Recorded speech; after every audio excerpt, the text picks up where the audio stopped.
Agri51, un agriculteur de la Marne, donc nous dit pourquoi les Français ne pourraient pas massivement investir dans les terres agricoles autant qu'ils investissent aujourd'hui dans le manger français. Est-ce que ça pourrait pas être un bon soutien aux agris? C'est un peu l'idée du fonds, enfin lancée par la FN Safer à la fin de l'année, non, Thierry Bussy? Mais ça- Oui, oui, oui, tout à fait. Donc l'objectif effectivement de ce fonds, qui est en train d'être mis en place, hein, donc on avait encore une réunion cet après-midi sur le sujet, c'est effectivement de pouvoir faire accéder au foncier des jeunes qui n'en auraient pas la possibilité.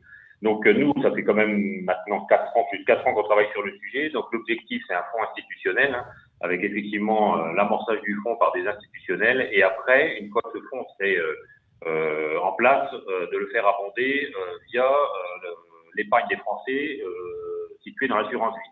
Et ça, on est en train de mettre en place un véhicule qui permettrait de le faire, sachant qu'on avait fait un sondage, une compagnie qui nous suit, qui nous accompagne, avait fait un sondage auprès de ses clients, donc ses déposants, pour vous dire qu'il y a plus de 90% aujourd'hui des Français qui sont prêts à orienter une partie de leur épargne vers du foncier qui irait au service de l'agriculture, de notre agriculture et aussi de nos jeunes agriculteurs. Donc voilà pourquoi aussi on avance fortement sur ce sujet.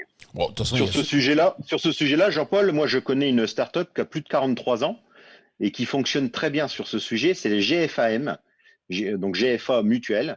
Dans le département de la Marne, par exemple, il y en a, mais il y en a dans d'autres départements. C'est détenu par la profession, c'est géré par la profession.